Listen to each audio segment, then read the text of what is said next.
12th grade parents, anyone who wants to learn a little bit more about Microsoft Teams.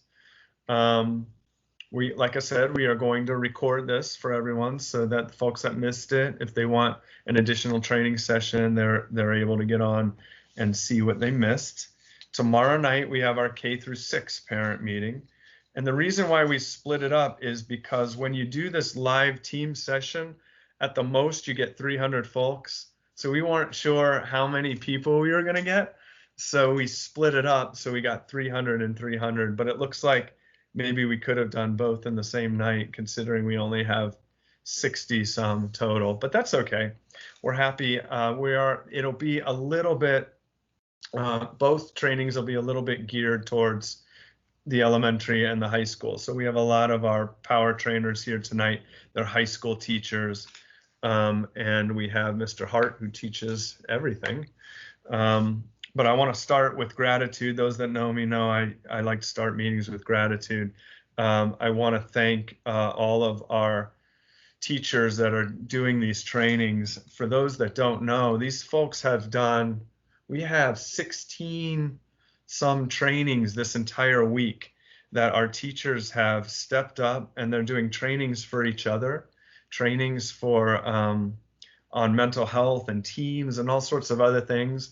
And I'm very, very appreciative to the folks that are going to speak tonight for stepping up and doing what needs to be done to train their colleagues and make sure that we all know what we're doing for the start of the school year. And I want to express my gratitude to all of you parents. We're so happy that you joined us tonight. We hope that you'll learn a little bit about Microsoft Teams. We'll give you a sort of a brief overview. We tried to sort of create, or the trainers tried to create sort of a mock schedule where you would go from period 1, 2, 3, 4, 5 and a lunch break. And so they tried to mimic the school day the best we could. And then each period is a new training topic, which is kind of innovative and creative. And we hope that you enjoy it. What I think we'll do, trainers tell me if I'm wrong, is we'll mute. You can, in the chat box, I should tell people how to do chat. If you scroll over the screen, there's a little like bubble for the chat. If you open the chat and you can type in a question, I'll do that right now. How will this training work? I spelled training wrong. How will this training work? You could put that into the chat box. And so while we're giving sort of the brief overviews, ask any questions in the chat box, and Ms. DeLuca and the trainers will try to answer those questions. And then we'll try to stop at the end of each section, and then we can ask questions in person if you want to unmute and ask any sort of burning questions. Usually when we have meetings, the questions are asked in the chat box. That way we can have speakers and moderators. So it seems to work pretty well that way. So that's the purpose of this evening, is just give you a brief overview of Microsoft Teams. Some of the features that you're going to see tonight are features that that you'll be using in various ways. Like teachers to teachers might use things slightly differently, but it'll sort of give you an overview of some of the basics of Teams, and it'll allow you to be a little bit more familiar in terms of when you're observing your child, you'll kind of have a good wherewithal in terms of what you're looking at and how the program is working. We know that getting used to Microsoft Teams will take a little bit of time to get used to. Be patient with us. We've spent the summer learning it, but there's always more to learn. We're going to make mistakes. Your kids are going to make mistakes, and this is how it happens when you start presenting and talking sort of in a new medium. So don't worry. We'll get better as we go as a team. Your students and teachers will get better as you go, and that's to be expected, I think. And on top of that, each teacher might present to your students some extra specifics in terms of there might be parts of Teams that might be more useful for different classes. So it's not going to be completely uniform across the board. But this is the program that we're going to use to speak live to your child on a day-to-day basis. We're going to have teachers support students with specific aspects of their teams, especially in the first couple weeks of school. So like everything else, when a student comes in, we're going to talk to them about the rules and the expectations and all of those types of things. Part of that first couple weeks of training are going to be expectations for Microsoft Teams and how to use it and what is acceptable and unacceptable and how to stay quiet while we're recording sessions, because remember, new material, we're going to do our best to record short segments because we know we're going to have some working parents or some folks that are going to have sort of funky schedules. And so we know we need to record, and we also know that students are going to get sick through this health crisis. We hope that they don't get sick with COVID, but it's inevitable that folks will get sick, and we want people to access material, you know, when they can. Okay, let's see. Ask any questions about any topics that you want here.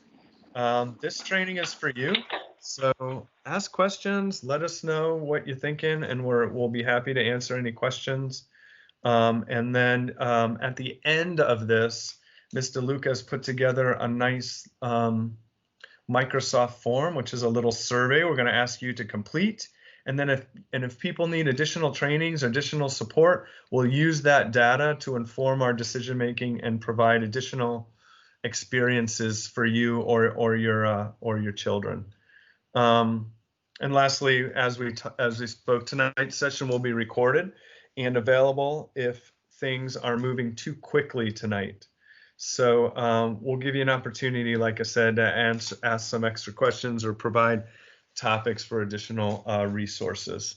So, trainers, did I forget anything important before we jump into Ms. Hoke's period 1 video? I think you're good. Good to go. Okay. We're going to start with period 1. We're going to kind of work you through the schedule here. We're going to start with period 1. I'm going to share my screen, and Mrs. Hoke, Mrs. Lynch, she changed her name just recently. Mrs. Lynch will be showing a video of how to log into Microsoft Teams. So I'm going to share my screen, and we're going to watch that. Trainers, make sure that you know, everyone can hear this. Okay. All right.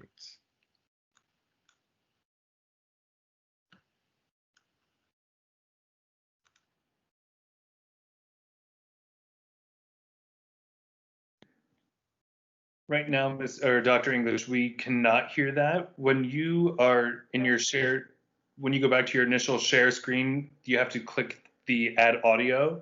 Oh, sorry. Yeah, I forgot. That's okay. If you unshare and then reshare. Unshare, reshare. Little training tip. There it is. So Just while Dr. English is sharing that, this might be a style that some teachers choose to use. At times during their teaching, they may choose to share a pre-recorded video of a lesson so that they can pause and interact with students, while other teachers will teach completely live. So there will be different styles throughout our teaching remotely. So this is a good example of that. So just while he fusses with that. Yeah, I got it. Let's try this, Mr. Hart. I'm Mrs. Lynch, also known as Ms. Hoke. I teach 8th grade reading and honors English. I'm going to talk to you about logging into Teams. I'm actually also going to talk to you about joining a meeting. So there are 2 ways to join a team, to access Teams rather. The first way is the preferred method. That is actually through the desktop icon. When you pick up your RSD device, your Riverview device, it should already be on your desktop. Also, if you have any other devices that you would like to have that on, like for instance my iPad, you can go to Microsoft and download the application. I actually have it on my phone as well. It's really, really good. Just to even have like a quick question, students can just pick up their phone and ask.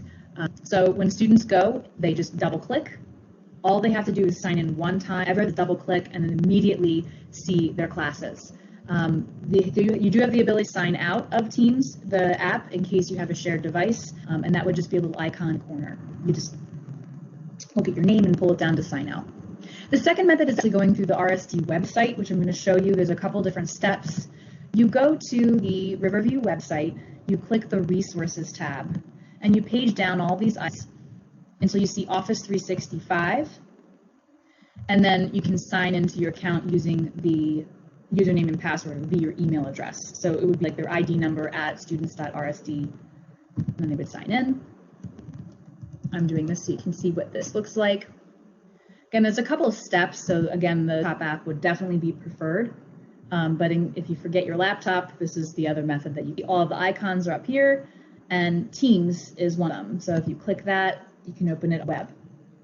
The web and the desktop app look identical when it comes to Teams. So once it loads, I'm going to show you this is joining a meeting. When they log in, they'll see Teams. Joining a meeting is very simple. You just press calendar, and their teacher will have automatically set up a meeting for them. You can see them at the very end of period 2, and I would press join. That's where students can see others, chat, like with text there, and also through their microphone. So pretty again, the preferred method for signing in is definitely using the desktop application, although the web-based, which you can see I'm on right now, is preferred. And students will have all of their class automatically populated. The teacher sets that up. All the students have to do is log in. If you have any questions, please let me know. Thank you so much. Okay. Okay, so that's a brief overview there.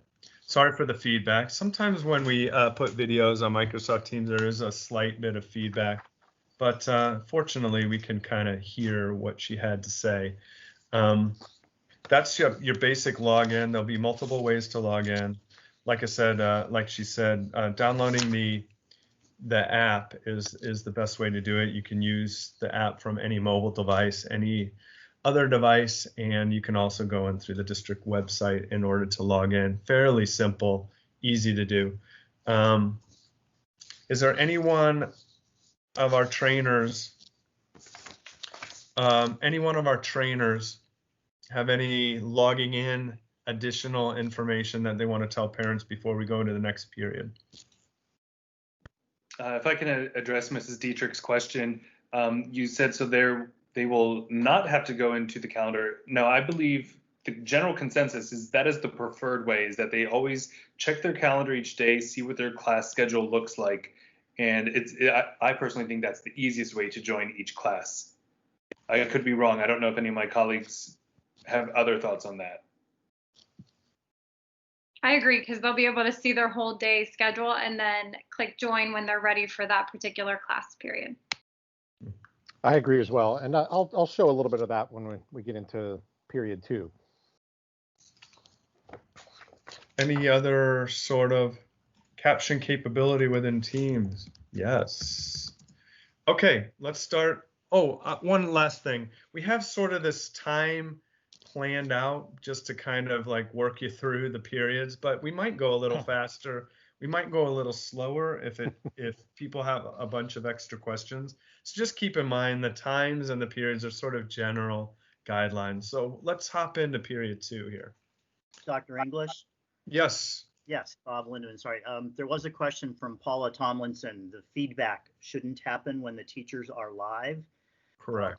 And I think the answer to that is probably going to be a little bit dependent on teachers, but some of them are going to be having really concentrated sort of, I want to tell you some things, and then you're going to go play with it, and we'll talk while you're playing with it, and others will be having more longer term conversations. I think that's the right answer to that question, but yeah, we're trying to keep the time that kids have to watch teachers, for the most part, down to a 10 or 15 minute window. So if we're just sort of doing a lot of feedback in that moment, that stretches that window out. So I think that's what we're trying to do. You can And correct Paula, you're talking about the quality of the sound, right? Yeah, Paula? I think she means the Oh, audio that feedback. Yeah. The audio feedback. Yeah. So if you're going live, I mean, you're going to hear things the way you're hearing them right now. Mrs. Lynch, she also used a different tool to record that. So I'm not sure that necessarily was a Teams thing. It could have been, but there's a chance it could have been the Loom or whatever she was using. Yes. Yeah, right. Okay. Miss Billett had a question about captions. There is a way to do captions. Does somebody have that in their training, or is that something specific that we might have to touch on later? This is Mr. Hart. To my knowledge, everybody who has access to the ellipses in your bar here for a meeting, when you click on the 3 dots there, you should have the ability to turn on live captions. I've been experimenting with that with some of my groups. Of course, the challenge with that is that the computer cannot differentiate which speaker is saying what, but when you do click on turn on live captions, it does work. So Paula, if you scroll over the picture and there's those 3 dots, just click on those 3 dots, turn on live captions, and then everything we say will, sometimes it doesn't get all of the words completely right, but you're able to read while people speak. So you can give that a try. Okay, Mr. Hewitt, you want to start with period 2? Sure. Good evening, everybody. Welcome. I'm going to talk a little bit about I'm going to start with what a typical day would look like and extend a little bit of what Mrs. Lynch was showing us in her first video. So I'm going to start off by sharing my screen. Just to show you. And this is one of the screens that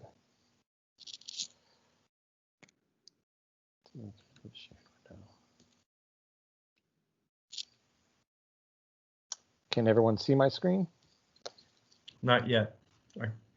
Oh, yeah. How about now? Okay. Yes. I can see all of the people. Yes. Right. So that's all of the people. I don't think that's a screen I wanted, though. So bear with me.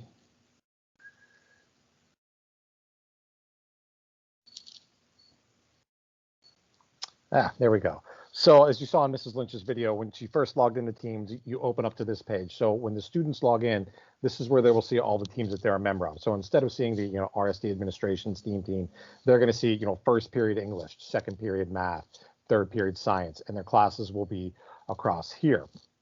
Now, when you go into those teams, you've got a lot of different options.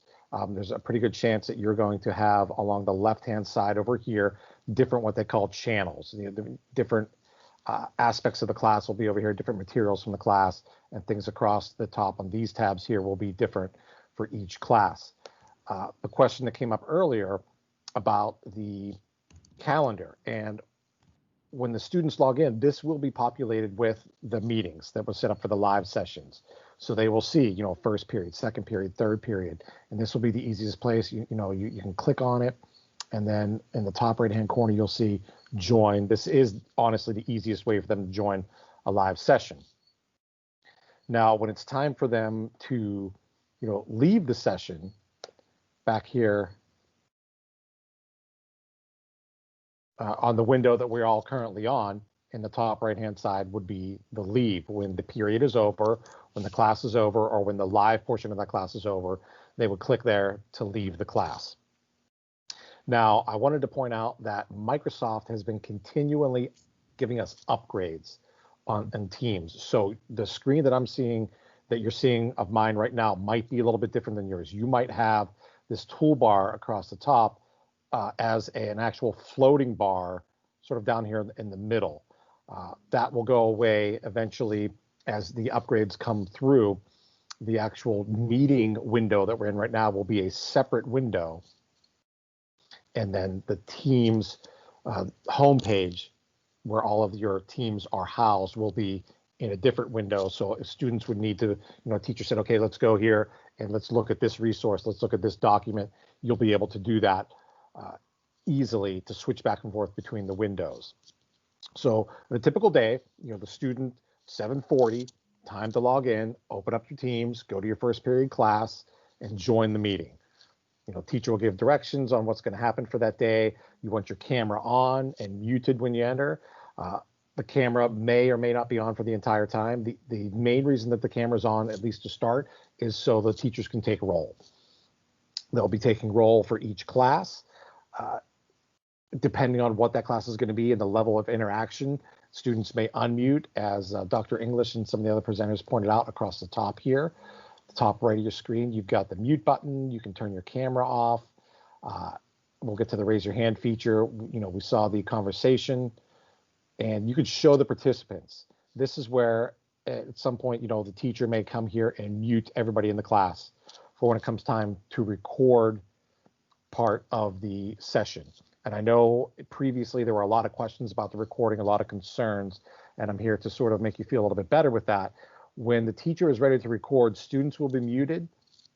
And as you can see on my screen, cameras will be turned off. So, no students will be recorded, no faces will be recorded, no backgrounds will be recorded. We're also going to ask, this is a nice feature that you can see on the ellipsis here, is the apply the background effects. And you can see some of the teachers already have this set up. So you can see you have several different choices here on what you want your background to look like. There's the classroom one, there's different neat ones outside, some fantastical ones, space, the school I have here, and a couple of them you can upload your own pictures. And then that way, people won't see the background of where you are. You can also just blur it and then they just see you. Another feature that teachers will be using is something called Together Mode.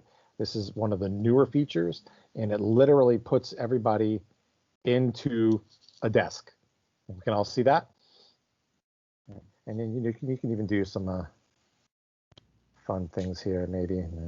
Just going to try to give rabbit ears to Mr. Hart, but it won't work.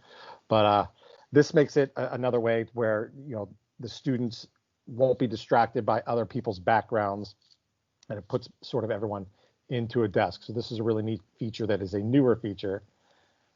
And as you can see, everyone playing around with it. So we got to give the teachers at least some opportunity to have some kind of classroom management going on, right? And we can go back to the gallery. The raise the hand feature, I know many of you have used this in the town halls and different meetings. This literally does what it says. It raises your hand and it alerts the presenter that you've got a question. And a little 1 or a number will come up here in the show participants. And if you go to that, the teacher can see who has their hand raised. All right, Mr. Hart, Dr. English, all raising their hands. And then, once you address their question under the more options, you can lower their hand and move on to the next one. So that's a really nice feature, especially when everyone's on mute. We talked about the chat feature. We talked about virtual backgrounds. We talked about the recording. The last thing I really want to talk about is something that the students will get from their individual teachers, and it's digital citizenship. And it's really basically just like the talk you would have at the beginning of the school year in your classroom. Classroom expectations, right? This is a classroom. There are going to be expectations. Just because we're on the computer doesn't mean that it's no holds barred and you can do whatever you want.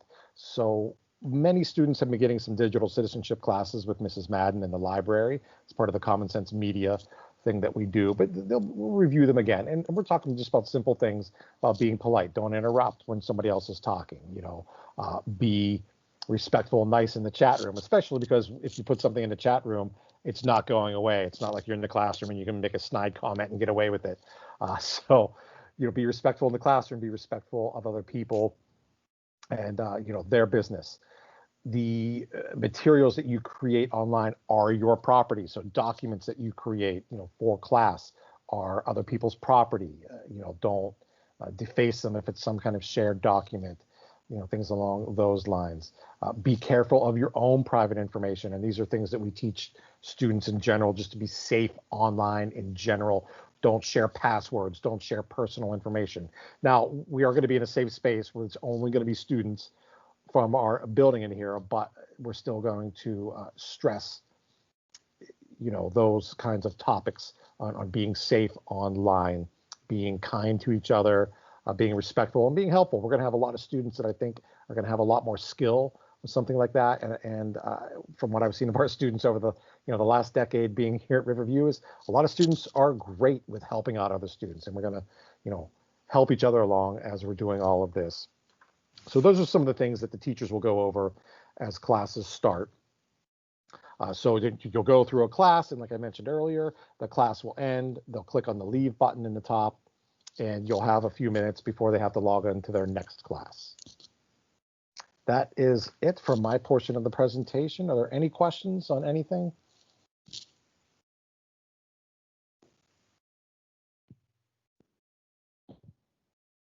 And we're back. Any other presenters have anything that they wanted to add that Mr. Hewitt might have missed, or you want to expound upon?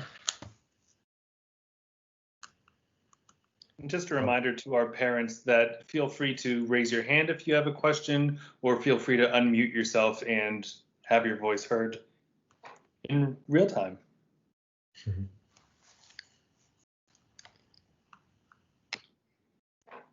Yeah, you could practice the hand raising, and then we could call on you, and you can unmute and ask your question if you like.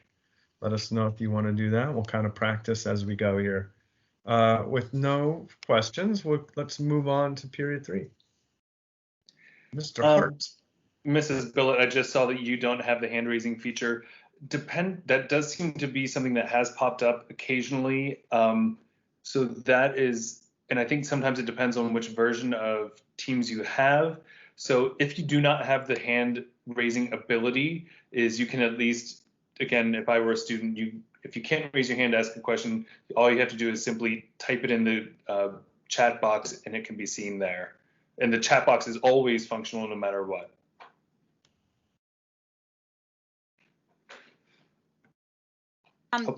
Hi, this is Miss Bernsdorf. I'm finding out that the iPad doesn't have as many features as the online version, because we're using this at my school as well.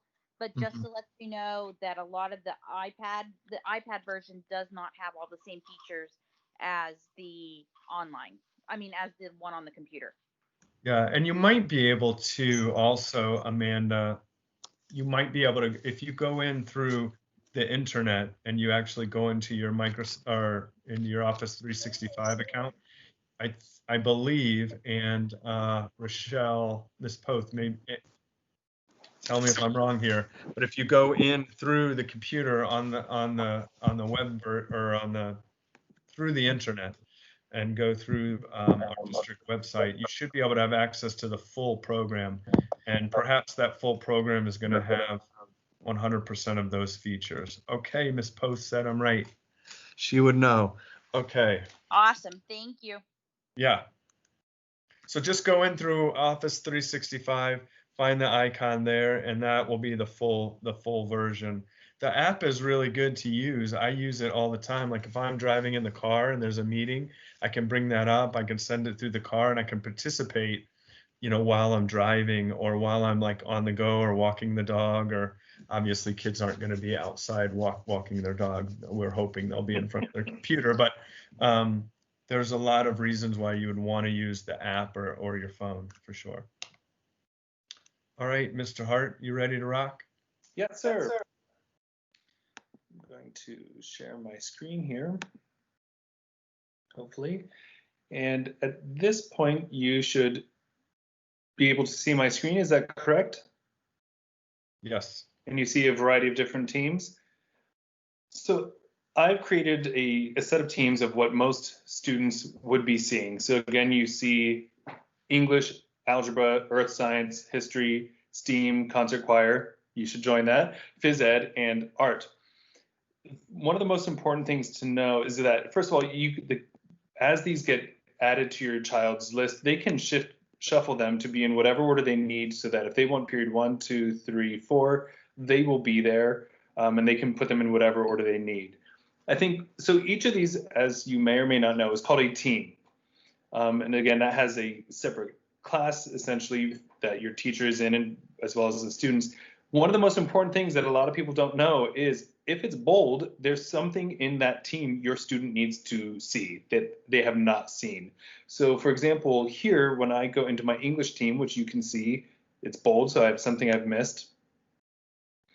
And I can already see that it's going to be under the telltale heart. So first of all, this column here is they're known as channels. So they always have a general channel. Then, for example, if I were an English teacher, I may have my Animal Farm channel, Monkey's Paw, Telltale Heart, so that the students can have sort of honed in information in specific places. So these are known as channels, and then across the top are known as tabs, and we will be getting to that a little bit later. So under general here, you see that this first tab is posts. So again, here you can see I had my initial setup information, but I made my first post to the students that says, welcome to Mr. Hart's English class, God forbid. I'm really looking forward to spending our year together as we dive into some great literature. So this is just a welcome note. Essentially, this is almost like a text chat on a phone, as somebody might type something in here. Can I have some of my colleagues type in a few things, perhaps? You can't because you're not part of this team. What am I saying? Thank you for attending this evening. So as you see, things just start to push up just like you would during a typical, again, chat session or text message conversation. So this is where also videos will ultimately be stored. One of the places videos can be stored. So that's very helpful. So jumping back down here again, we see the telltale heart. Something's bold there. That tells your student there's something they need to read there. We click on it. Oh, we see this question for this survey. Do you think the main character could really hear the heart, or was it just in his head? And your child will go ahead and answer that, I'm not sure.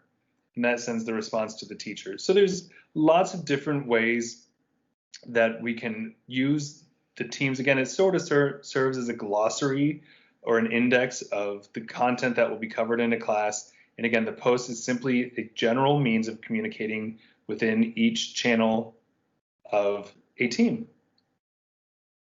I'm going to quit sharing and see if there are any questions about how that works so far.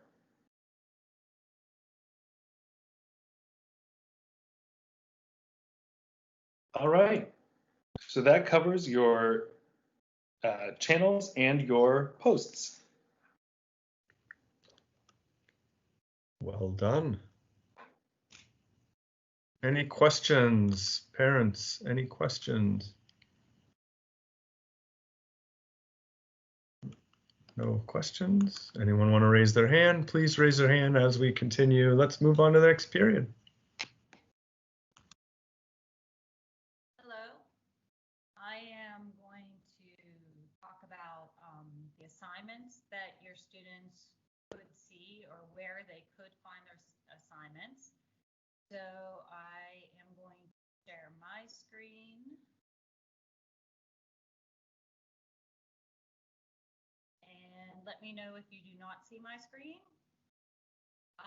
You'll see I'm on the Teams page where I have all the classes, the different classes that your students would have there. I'm a student in English 9 period 2. So if the teacher were to assign an assignment to me, there are 4 different ways to get to that assignment. So when it's assigned, they will get a notification in this activity icon over here on the left, and they will also get a notification in this assignment icon on the left as well. So if they went to their activity, a lot of things in my Miss Cecil, yes. Some folks are having, you might need to project a little bit more. A couple folks there, they're having a tough time hearing you. Okay, thank you. All right. Hopefully that's a little better.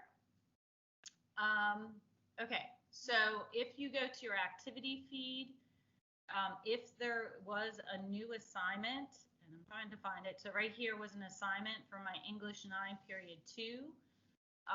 that would be one way that you could access the assignment. You'll see it jumps right into the team to that assignment, so I can see the assignment. Another place that the students could access assignments is in the assignment tab, of course, where they would have to choose which class they have an assignment in. And it would also come up, and it shows it a little differently here. I have assigned this assignment, math, how it works, and you'll see that is a past due assignment. And then you have your completed section, which you'll see I had an assignment that I have already completed as well. So those are two places that students can get their assignments. And of course, the other place that they can get their assignments is within the team itself. So if I go to English 9 period 2 team, you will see I see the two assignments right there on the post screen, and I can click on view assignment and it will show me that assignment, and view assignment here will also show me those assignments. And then the fourth place that they can get their assignments is the assignment tab at the top of their team page or class page. And when you go in there, it will look similar to what I saw when I went to the assignment tabs on the left. So let's say this is the assignment I wanted to complete. I could click on that assignment. It tells me my directions, answer each question in the appropriate format. I can click on the assignment, and the assignment might be in different programs. This one, I believe, yes, is in Word. So it just comes up. And then I can just type in my answer and then just hit close. And I can turn in my assignment. Of course, this one is late, like I said.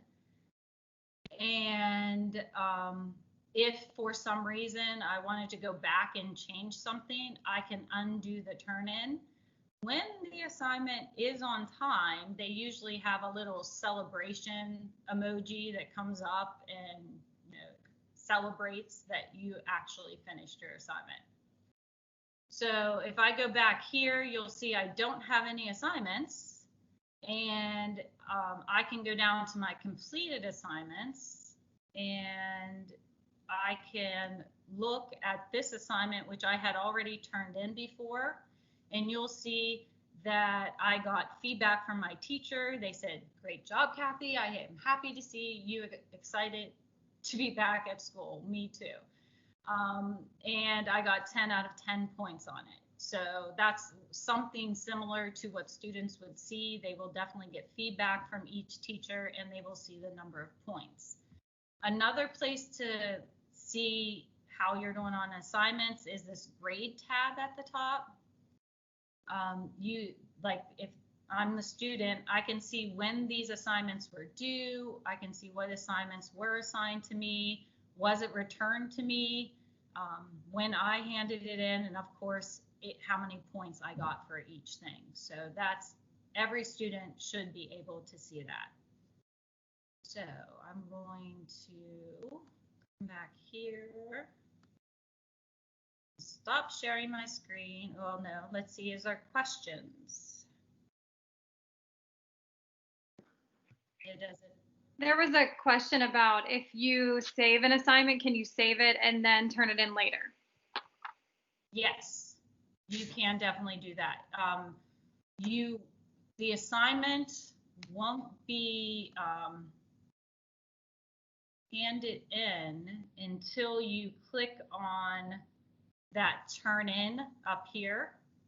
So even if the student had saved it somewhere, unless they have turned it in, the teacher will not get it. Any other questions? And can you show what a completed assignment looks like? Like in their view, did you show that? Like if a student turns something in but still has other assignments, is that possible to see? It may not be in this team, so we may not be able to show it. I'm not sure what you mean. So if a student turns something in, how that would look on their screen versus something that they still have left to turn in? Yeah, well, you can see that in this grades tab. Here it shows that this was returned to them, and then this one was turned in late. If it wasn't turned in, okay, let me go back to that and go back to this assignment that I just handed in. And I undid the turn in, and if I go back to the grades, whoa, okay, I did the wrong assignment.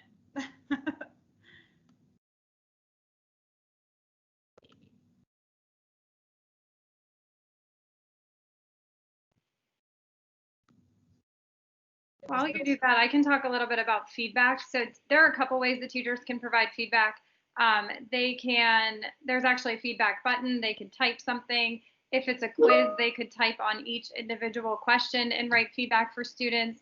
And then if there's notebook, which we're going to get into a lot of these, but if there's a notebook being used, there's a lot of different ways teachers can provide feedback, including voice recordings and written feedback. So that's one thing. And if they're trying to show their work, for example, like in a math class, some teachers may have them actually still write down their work and take a picture of it if they're comfortable with that. And there may be some options through the notebook. If they have any way to write on their screen or any kind of stylus or touch screen, they may be able to write directly on the notebook or type some work out inside of the notebook. Okay, so I went back to the grades tab, and you'll see that this one assignment that I undid turning it in, it now just says it was viewed. So that tells me right there that it was not turned in. And also in the assignments tab, these ones that say assigned, this means this was not turned in. The only things that were turned in to the teacher are anything that is under completed. Does that answer that question? Is this where we'll be tracking grades and assignments going forward, or can we use the parent portal as well? The parent portal, that is actually where the grades will be. I mean, this is a place for you to see what has been submitted in Teams, but the parent portal is actually where their official grade will be. Oh, I have something to teach. I have something to teach you, parents. If you want, in the chat box, I don't know if maybe everyone went over this, but maybe they didn't. If you want to address a specific person, you use the at button. Let's see, can I share my screen?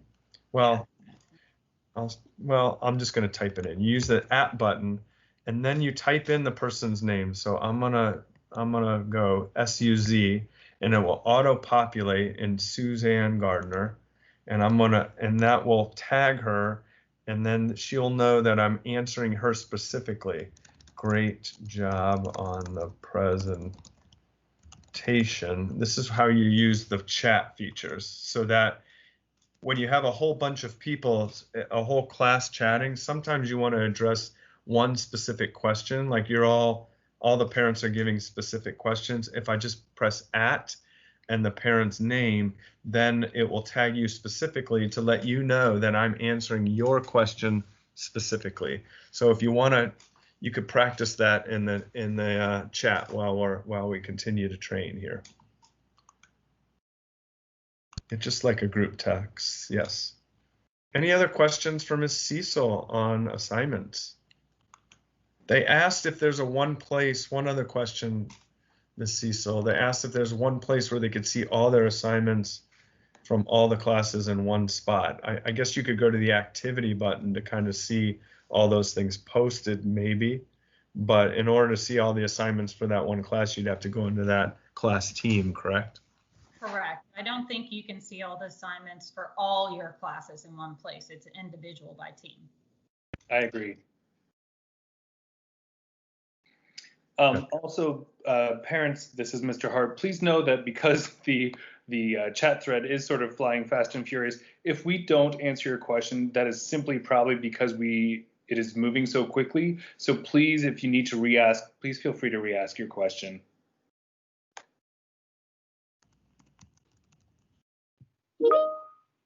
And we will have that form at the end. This is Ms. Luca, but we'll have that form at the end for any other topics that you want to ask about or specific features that you're interested in. And we're actually going to offer a chance if you would like to join a sample team. We'll enter your email addresses and get you as part of a team, and then we can even post resources, and you can use the post features there to ask us questions. So we're hoping to get that towards the end of the meeting. Let's see, one last question. Are students going to pick normal textbooks to use and agendas to write their work out for the day? We will pass out textbooks and things to students. Oh, Mr. Hewitt got that one. Okay. In junior high, we plan to use the planners as of now. That's our plan, to use the handwritten planner so students can access that while they're on their computers and not get too overloaded.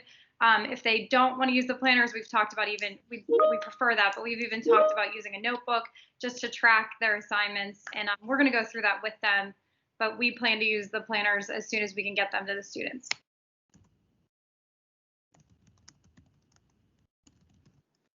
If I can just take a minute to answer Mrs. Chaparro's question. Yes, we will be spending a lot of time in the first few days of school going over all of this information with the students, because there's clearly going to be a learning curve to this. Some of the high school students are familiar with it, some are not. So we will be doing extensive training, because again, even within each teacher's classrooms, how we use the technology will be a little bit different class to class. So we will be doing quite an immersive training with the students. Okay, Mr. Lindeman. Yes. I guess I better start sharing my screen. Yeah, let me just jump on to what Mr. Hart said real quickly. I think it's really important that every teacher is going to use Teams a little bit differently. And so we are going to spend time at the beginning showing students in my classes, for example, exactly how I want to use Teams and where they would look for things. So one of the great things about Teams, as Mrs. Cecil just showed you, is there are multiple ways to find your assignments. There's probably a better way in some classes than in others. And so I think that's one of the things we're going to do is say, well, when we do an assignment, here's what we want you to do, here's where we want you to do it, and all of those kinds of things. So I think that that's really going to be important. One of the things that I just want to very quickly show to you is another one of those options that teachers and students have inside the team. So I'm going to use one of my existing teams because it's already got some stuff in it, if I can get it to come up. So when the teams come up, they always open up on the general channel, which is this over here on the left-hand side. And then across the top, we get this menu of things that we can do. And one of those things is called files. And every channel has a files tab associated with it. So my general tab has some, and then I have another channel in my AP US history class called Readings and Resources. So I'm actually going to go into that channel, and you can see I got to come back up here, and here's my files channel. This is a place where teachers might decide to put big kinds of documents that students either could use over and over again or might possibly be referencing on that day in class. In my case, I use it for a lot of documents that students are going to use over and over again. So if I click into my files, what you see is I have folders inside my files. And I just organize all of my stuff so that kids know kind of what they're looking at. Right now, I just have general stuff and summer stuff because we had a summer assignment. Over the next few weeks, I'll populate this more with, Unit 1, Unit 2, and so on. If I go into my summer folder, so I'm just kind of going down the tree here, you can see there's a bunch of documents in here. So, for example, I have PDF files. I have the overview, the syllabus for the course. I have the summer assignment because I'm in my summer file. I also have all of these readings that I have scanned and put into a PDF file so that instead of having to physically have the reading, students can find the reading online inside Teams where they're trying to work with it. I might also put a rubric for an assignment in there. So for example, when they start writing, the requirements I have for how you format a research paper or something like that would be found in my files, because students would sort of constantly need to be able to see that. I think of it, I don't know about you, but when I was in school, a long time ago now, but when I was in school, the beginning of the year, the teacher would hand out stuff and she'd say, put this in the front of your binder, you're going to use it all year long. And files are kind of that place. We can put things that students will use all year long and that they can have access to. So I think showing it to you, one of the purposes here is to say, if your child says to you at some point, I cannot find something, right? What you can do is say, well, first off, did you look in all the different places you could look to find it in assignments?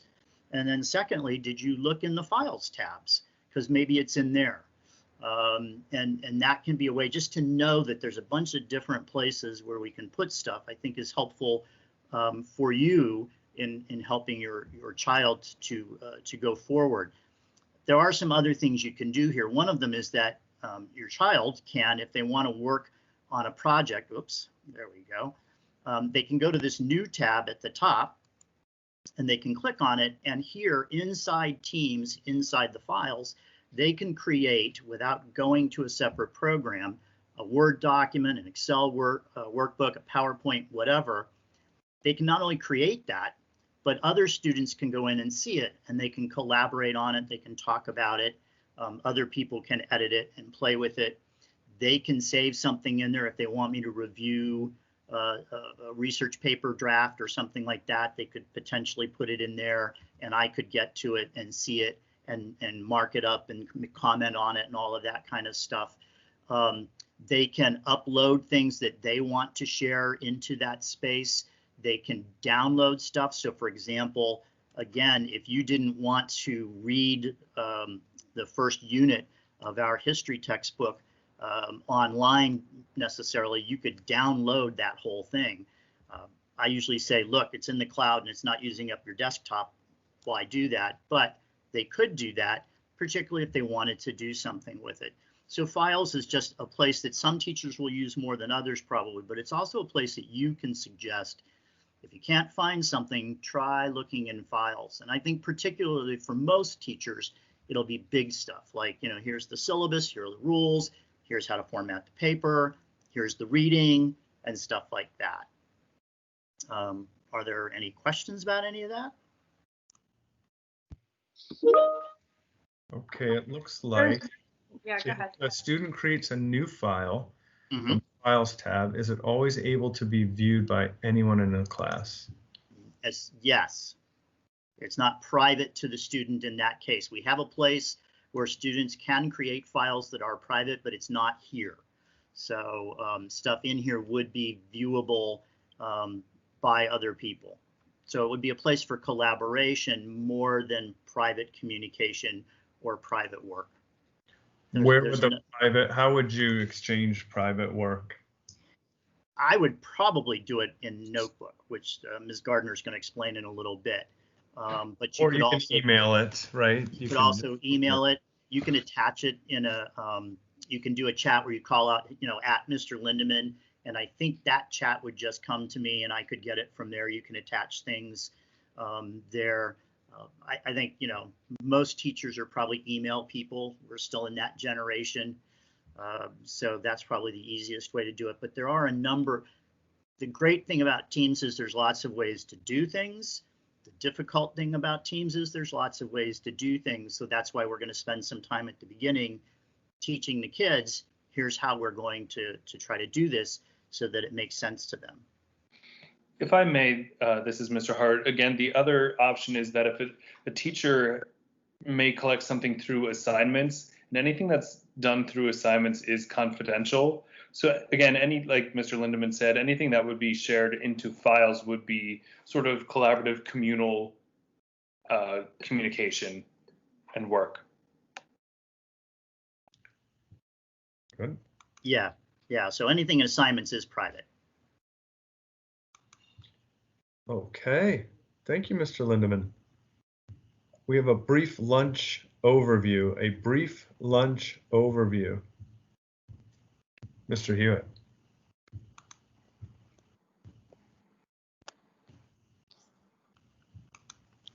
Brief lunch over, very brief. Lunch is lunch is lunch. Lunch is time off. Now, that being said, there are some students, some of our high school students are higher achieving, harder working. High school students don't schedule a lunch.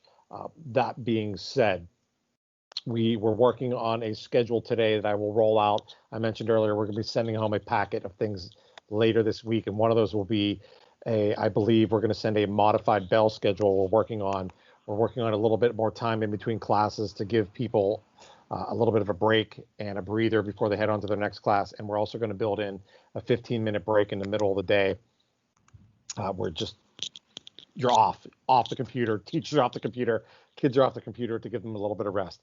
But the lunch period will be a normal lunch period, a normal 40-minute period. There will not be a lunch homeroom required for students to log back into. If you don't know what I'm talking about, in the school on a normal day, periods 5, 6, and 7 are the lunch periods. Let's say you have lunch period 5, you will go down to the cafeteria, you would get a 30-minute lunch where you would eat your food and have some time to relax. And then at the end of that period, you would go down to what we call your lunch homeroom, where you would spend, I believe it's 8 minutes, and you watch the announcements for the day.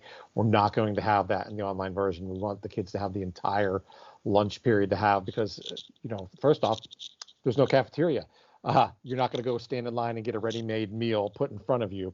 So we know that some kids, especially the older kids, the high school kids, are probably going to be home by themselves. Are going to need some time to make themselves lunch and some time to eat it before they move on to their next period. That's it. Very brief lunch. All right. Dr. English, can I respond to one question that was in the chat? Absolutely. Somebody was asking a question about the upload feature that was in files, and I think they were making a good point.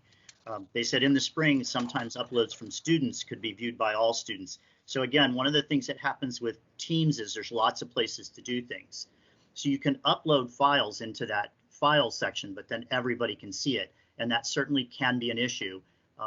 If you're going to collaborate, that might be a place to do stuff, but not generally. But there are, within all of the assignments, and Mrs. Cecil sort of spoke to this a little bit, if a child's doing some work and they're writing it out by hand and they need to submit a photograph of that work, they can take a picture and inside the assignment, upload that in the assignment, and then only the teacher would see that. So again, if that seems to be happening to your child, the question to ask is, where did you upload that? Did you upload it to files? Because then it's very public. Or did you upload it to the assignment, which would then be a totally private conversation? So I just think it's one of those things, again, for us as parents that we can use to clarify with our kids, where did you send it? Don't just send it somewhere. Where did you send it? So upload in assignments is by far the most secure thing you can do. I hope that answers that question. Great. All right, Miss Lorenz. All righty. Hello, everybody. I am Danielle Lorenz. I may not know a lot of you. I am the new chemistry teacher. This is my second year, so I guess I can't say new anymore as much. But I want to show you today a little bit about communication, okay? How to communicate between your child and the teacher, and your child and other children in the class, okay? So Miss Lorenz, let's see you so they can see you. Oh, yes, definitely. There she is. Am I there? You're there. Hello, Miss Lorenz. Can you see me and hear me both? You're good. Okay. And, again, so I want to. Sorry, yes. but in the chat they're saying they're having difficulty hearing you. Oh, okay. Maybe that was initially. How are we looking at now? I can hear you better now. Yeah. Better, Better. they're saying better. Yes. Better. A little bit of a learning curve when you're using a new computer here, so I apologize. All right, so again, we're looking at communication. The biggest feature that you are going to be using, or your student is going to be using, is if you look on this left-hand side, hopefully you can see, let me see, click and share with you guys. Give it a second here to join. Okay, so hopefully you can see over on this left-hand side the chat feature. the chat feature, if you click on this is kind of like private instant messaging back in the day. Okay, so you can message your teacher, you can message other students if you're doing group work, and you can see the chats that you have already created over here on the left hand side. Okay, so say you want to start a new chat. Maybe the student wants to talk to the teacher about something. Hey, I have some trouble with some homework. So you can go ahead and create a new chat. If you can see it up at the top. At that point, you could enter the teacher's name. I'm going to send one to another teacher, Mrs. Lipko. And at that point, I can then message her with any issues or questions, and she would get that. Okay, and again, this is private, so you're not sending it out to everybody. And again, you can put multiple people in these chats. Now, if you want to, and we had some problems with this in the spring, talk to everyone, okay, and you may want to, we're going to reinforce this when the classes start. If you're posting it on the general teams site, now up here I am showing you my AP Chem site that I've been using as the students have been submitting things. If they are adding to, as you can see down here at the bottom, a general start a new conversation, everything you post on here can be seen by anyone in your group or in your team. So the students want to make sure that they are only posting things that they want everyone to see. So maybe a help with something, or they're maybe talking to a specific teacher, or they're answering a question that has been posted on the feed. So those are the two main ways we want to look at: chat being more individualistic and posting being general for everyone to see. Is there any questions about that? I just wanted to cover how to communicate. Now, if a parent wants to communicate with the teacher, I still would suggest emails, just because we know that that is the safest way to be secure.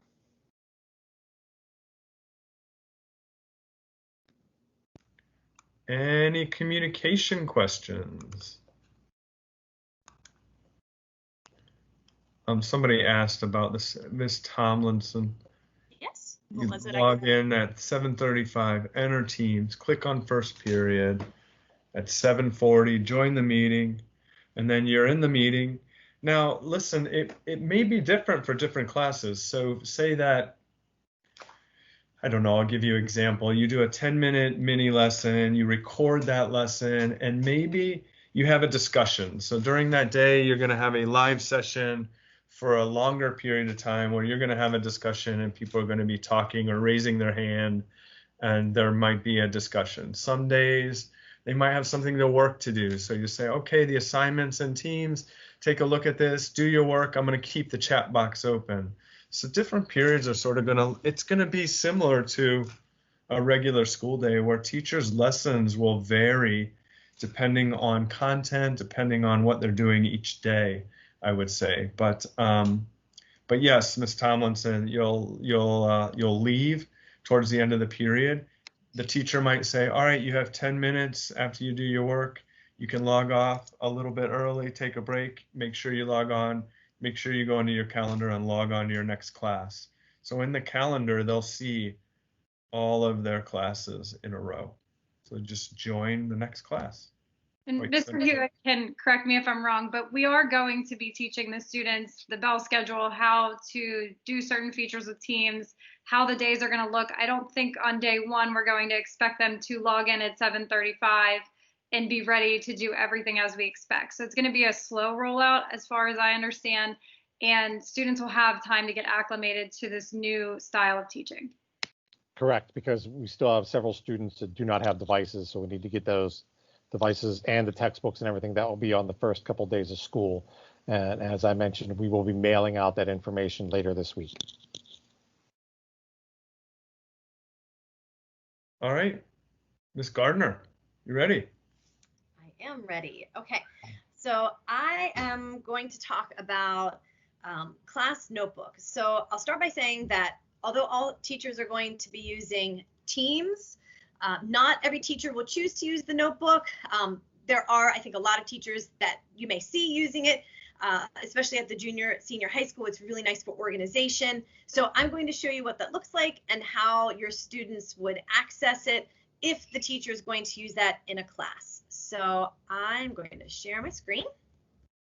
And I'm going to start, and you should see my Teams site now. So I am in my Period 1 science class, and we've already talked about channels and files and posts and all of that. And one of the other tabs up top here is the class notebook. So I have clicked on that, and it has opened my notebook. So the class notebook is part of a Microsoft app called OneNote. So OneNote is an organizational tool. It's just another app. There's Microsoft Word, there's Microsoft Excel. Microsoft OneNote is an app for organizing and note-taking. Within that, for educators, is something called Class Notebook. So when students go into their class notebook, they may get an assignment in Notebook, or the teacher may just say, hey, go into your notebook, and there are different tabs and different, sections and pages. So I like using Notebook in the app. So I have now switched to the actual desktop app for OneNote, and this is what my notebook looks like. If I'm a student, this is what mine will appear as. I have removed the teacher part of this to give you kind of a view of what a student would see. So it says, welcome to Science 8. So it starts on the welcome page. And there are 3 parts to the notebook that your students need to worry about and access. So the first one is called collaboration space. As it sounds, the collaboration space is used for collaboration. Anything that is put in this section can be viewed and edited by every student in the class. So a teacher might put something here. I put a page, it's called class warm up, and I want everyone to go to this page and I want them to type, what do you know about physical and chemical changes? And like a spiral bound notebook, I can click anywhere. So I can type here, I can type here. Anywhere you click on this page, unlike Microsoft Word, you can type anywhere on that page. So students can type anywhere they want, and it's just kind of a warm-up or a bell ringer that everyone can access very quickly. Now, everyone can also change it, so anything that gets typed on there may ultimately change, and as the teacher, you would know that anything collaborative could change down the road because students can edit. If I'm a teacher and I want to share something with students and I want them to be able to view it but not change it, I would put it in the content library. So the content library is exactly what it sounds like. It's a library of content. So students can see everything I put in this place. So I put a September calendar with some due dates. My students can see it, but they can't change anything, which is good because I don't want them to change due dates. That would be bad. This is a video on photosynthesis. I share this page with the students. They can watch the video, and maybe I say, on a piece of paper, write down any new terms you heard and any questions you have. Just keep a note as you listen to the video. So they can do that. I might put in course information that they need to be able to see, but I don't want them to change. The last part of the notebook is the part that Mr. Lindemann referred to as a space where students can share assignments or documents with a teacher, and only the student and that teacher can see it. So it is a private space. It's called the student notebook. I called this student name, but all of the students in the class would appear right here. I gave my student class notes, handouts, homework, quizzes. That's what I put in their notebook. As the student, I can add another section. Your child may want to add a section that's just for them, like personal notes or reminders or their own calendar. They can put in whatever they want. All they have to do is add a section. Let's get it in the right spot here. And they can add as many parts as they want. It is their own notebook. Now the teacher can see this, so anything they put is not totally hidden. The teacher can see it, but no other students can see it. So in each section, there are pages. So if I put the word, title, it shows as the title of this page. And I can add as many pages to my notebook as I want. Students can also add pages in their student notebook. As the teacher, I can distribute worksheets or handouts or articles or any information through the notebook. I can send it from my teacher part wherever I want it to appear in the student. So let's say I wanted to pass out this practice warm-up. I'll say, okay, I just distributed this to your class notes section. Go into class notes, find the page called practice warm-up. They would see this, and I said, what did you eat for dinner last night? They can type anywhere they want in this box, and they can tell me what they had for dinner. And then I, as the teacher, can go back and review their work. So the Class Notebook is really nice because there's a private space for students and teachers. There's a place for students to view information from a teacher, and then there's also a collaborative space where everybody can access and edit at the same time. Any questions on Class Notebook? Okay. There's an assessment question. Okay, what is that? Let me see. Oh, just What what about about assessments? assessments? So Class Notebook, assessments would be done through assignments. So if I was going to give a graded worksheet, I personally would go into assignments, which was already reviewed for teams. I would pick the page that I want in my notebook, and I would send that page to each student. They would do their work and they would turn it in. I think that was Miss Cecil, right? So she went over how to turn in assignments, and you get the little animation that says, yay, it was turned in. Then the assignment would come to me. So you can do graded work through Notebook. If it was something that I just wanted to see, like, hey, what did you think about this? It could be a journal, an exit slip.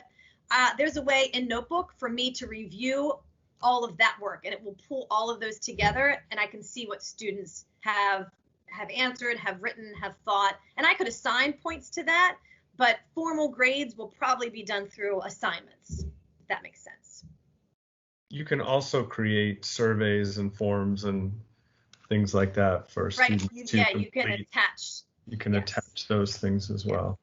You can do pretty much everything with Class Notebook. Okay, Miss Poth, apps. Apps. Apps. Hello. Apps. Yes. So I think you can hear me, right? So that's a plus. So I will be talking to everybody here or who's watching the recording about some of the different apps and things that teachers might choose to add on into their Microsoft Teams. And the one thing that I will say about this is, as we know from all of our experiences just in life, there are so many apps and things that are out there. Being able to kind of locate them, and especially with education, having them accessible in one place makes a huge difference. And so thinking back to the end of the past school year, and I mean, as a teacher, there are a lot of things that I use in my Spanish and my STEAM classes. The nice thing about Teams, which I'll show you here, is that we can use a lot of different tools, but they're all in the same space. And so I'm going to just ask for confirmation. Dr. English or anybody, can you see my Spanish 1 team screen? Yes, we can. Thank you. Perfect. Thank you. Okay, so for my students, just to give you what it would look like if they logged into their Spanish 1 class, they would see in the post anything that I added. And so if there were an assignment, so some of the things that you'll see on my screen will kind of back up what everybody before me has shared with you. I know there's a lot of information out there. The thing about Teams is that it puts it all into one place. So while all of us as teachers may be using different websites or different apps or having different ways to assess our students, this enables us to all use the same space for all students to access it. And one of the things I know that for my students with languages and in my STEAM course, and a lot of teachers here too, use a lot of the different apps that are available. So when students do log in throughout the year, they will see whatever the teacher has added, if it's been an assignment, if it's an app that has been added. So as I scroll through, just to show you what it would look like, there are some that you may have heard of. One is Flipgrid. Quizlet is another tool that we use, Buncee, and then there are also lessons. So students have, if teachers choose to have it posted, they will see it in that stream of posts in that general space whenever they log in. Now, when it comes to different apps, across the top of my screen, for students, I mean, we have all of these different categories. So if students want to see what assignments were given, if they turn them in, and for me as a teacher, seeing which assignments were turned in or not, but also when it comes to apps, it kind of condenses them. And so at any given time, let's say that my students are logged in and they want to go and they have a game of Kahoot to play. When they click on it, it puts that app back to the top. So they don't have to worry about going to different websites to log in. Everything is integrated right within Teams, which makes it nice. And earlier today, I had a conversation about talking about how students will be able to log into all of these different sites instead of having to go all externally, remember passwords and logins, our school is using Clever, which is single sign-on. So if you equate all of the possessions in your house being the apps and tools that you would potentially use, and then your actual physical house is Microsoft Teams, and then the key that you use to get into your house to access that is Clever. So that's kind of what the staggered look of that would be. I came up with earlier today. I think it might be a good analogy. So using all of those tools in this one space, students can access it. So just to give you a quick look at what it might be that you might see that students would have access to, some of the tools, like for teachers, they may use Kahoot. Lots of tools for like game-based learning, differentiation, personalized learning, a lot of things that we're helping our students to build their skills with. Flipgrid is another tool that some students, even elementary, may be using for video. I know not being in the same physical space with students, it's so important to have that connection and to be able to see each other, hear each other, and to communicate. So besides the meetings with Microsoft Teams, using some of these different apps that are available within Teams will make a difference. So across, these are just some of the apps that I might use or other teachers might use. That I did see a question earlier about assignments and being paper or pen or solely, submitted on Teams. It might be assignments created within these apps that when teachers create those, students don't have to go and log into that separate system. Teachers click a button and it directly shares it right back into the Teams class space, which makes it easier for students to know exactly where to go when they have to complete an assignment, or if there's some extra resources that the teachers would want to share with them. So there's a lot of options out there. One other thing that I will mention about these apps is that most of these ones that a lot of the teachers tend to use are Microsoft partners. And so the privacy and all of those security and safety guidelines are constantly monitored. And so when they are added into this system, that is something that is taken very seriously. So as far as concerns would go, if, for example, you're worried about, say, Flipgrid, all of that is streamlined through Microsoft's system itself because they are Microsoft partners. Also, for a lot of these apps, they have immersive reader, which for anybody looking for accessibility, translating languages, helping students build their language learning skills, breaking down language patterns, you name it, a lot of these tools also have that built into it. And so using these apps all within this system enables us as teachers to give students a lot of different ways to engage with the content and show their learning, and to be able to assess students in different ways that isn't always the same worksheet or activity for every single student. And the final benefit, I'll say, if I didn't already say it, is that it is all saved in this space. And I know with all of this information that you're all getting tonight, or if you're watching later on, it can be overwhelming, but just know that using Teams as the actual hub where we're storing everything for all of our classes so it's consistent, and then we're able to use this space to bring in other tools without having to make everybody else go out and find them or access them at different points. And so if anybody has any questions, and I can check the chat as well, to navigate, you just look across the top. And again, like everybody else has said, just asking the teachers for questions. I did see a comment, students will figure it out a lot quicker. They do. They're so fast, and they will learn the layout of it. Plus, with all teachers using it in their classroom in varying ways, whether they use the notebook or not, but there is that consistent framework for it and set up. And so they will adapt to that probably quicker than we do, I would say. Thank you, Ms. Poth. Does any parents have any questions on apps? They were saying they're hoping, one of the parents said they're hoping that Clever will be up and running prior to using a bunch of different apps. The other good thing, Ms. Dietrich, is that you can sort of, as Ms. Poth did, you can sort of embed the app right into your Teams page, which is kind of nice. I can embed a survey, like a lot of the teachers are taking these training sessions with the other teachers, and I just embedded into the team the surveys for those training sessions right into the team. They just go right into the tab, fill out the survey, easy peasy. So it's really kind of neat. There's a lot of really neat features to it.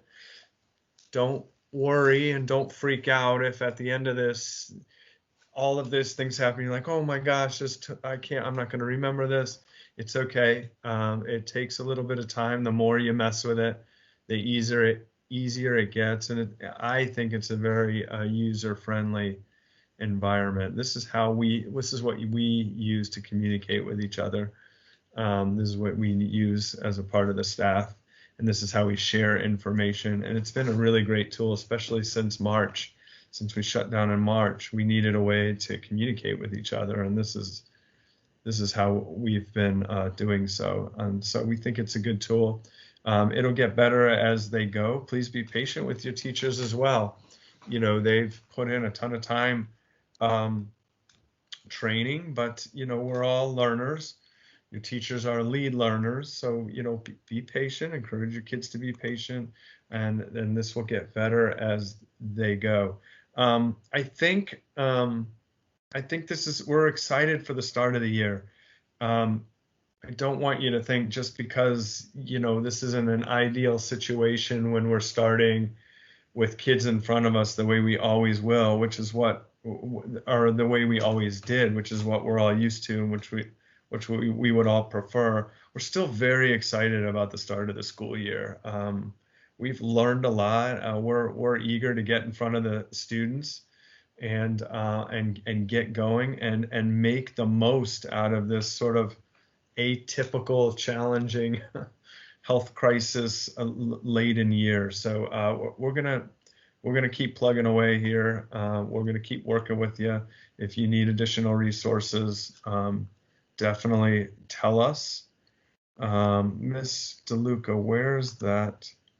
I put it in the chat, so the survey should be over there. And just as a side note, a few of us in this session are also doing some teacher in the workforce training, and some of the career standards that have been coming up throughout our training. A lot of this is going to be addressed through this virtual learning that we're doing this year, and using Teams and using these different apps and ways to communicate. We're hitting a lot of the career standards for students by doing this method of teaching. So that's exciting for those of us in that training. Yeah, certainly your students are getting those 21st century skills that are vital in the workforce. So like I said, these teachers are jumping in. They're excited to meet with your kids in a live session. And from the research that we've been reading, this sort of live interaction is really important when you're doing remote learning. So we're so excited that so many people attended, over 75 people, really amazing. Thank you for joining us. If there's interest, we'll figure out other creative ways to train and to connect with all of you. And thank you for taking time out of your busy schedules to hang out with us and learn a little bit about Microsoft Teams. Enjoy your evening, and I believe on Thursday we will try to post both videos for the 7 through 12 and the K through 6. So thank you for attending. Namaste. Have a good evening. Let's stop the recording. Let's see.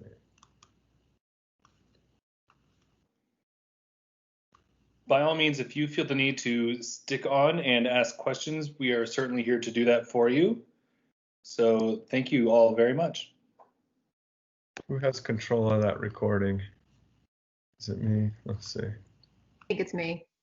Okay. That was interesting.